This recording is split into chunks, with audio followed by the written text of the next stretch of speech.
ದೇವಸ್ಥಾನಗಳಿಗೆ ಕಳ್ಳರ ಕಾಟ ಜಾಸ್ತಿ ಆಗಿದ್ದು ಇಲ್ಲಿ ಒಂದು ಗ್ರಾಮಸ್ಥರು ಬೇಸತ್ತು ಹೋಗಿದ್ದಾರೆ. ಒಂದೇ ತಿಂಗಳಲ್ಲಿ ಬರೋಬರಿ 4 ಸಲ ಕಳ್ಳತನ ಆಗಿದೆ. ದೇವರನ್ನು ಬಿಡ್ತಾ ಇಲ್ಲ. ಗದಗದ ಶಿರಹಟ್ಟಿ ತಾಲೂಕಿನ ಸಾಸರವಾಡ ಗ್ರಾಮದಲ್ಲಿ ಘಟನೆ ನಡೆದಿರೋದು. ನಡುಗಡ್ಡೆಯಲ್ಲಿರುವ ವೀರಭದ್ರೇಶ್ವರ ದೇವಸ್ಥಾನ, ಗಡಿ ಬಸವೇಶ್ವರ ಹಾಗೂ ಶಂಕರಲಿಂಗ ದೇವಸ್ಥಾನಕ್ಕೆ ಕನ್ನ ಹಾಕಿದ್ದಾರೆ.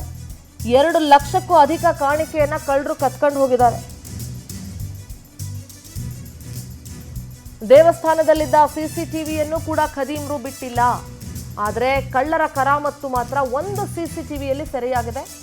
ಕಳ್ಳರ ಹಾವಳಿಗೆ ಬ್ರೇಕ್ ಹಾಕಿ ಅಂತ ಅಲ್ಲಿನ ಗ್ರಾಮಸ್ಥರು ಪೊಲೀಸರಿಗೆ ಮೊರೆ ಹೋಗಿದ್ದಾರೆ, ಮನವಿ ಮಾಡಿಕೊಂಡಿದ್ದಾರೆ.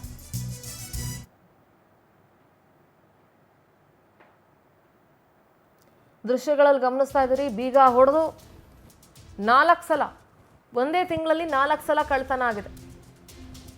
ವೀರಭದ್ರೇಶ್ವರ, ಗಡ್ಡಿ ಬಸವೇಶ್ವರ ಹಾಗೂ ಶಂಕರಲಿಂಗ ದೇವಸ್ಥಾನದಲ್ಲಿ ಕನ್ನ ಹಾಕಿದ್ದಾರೆ ಕಳ್ಳರು.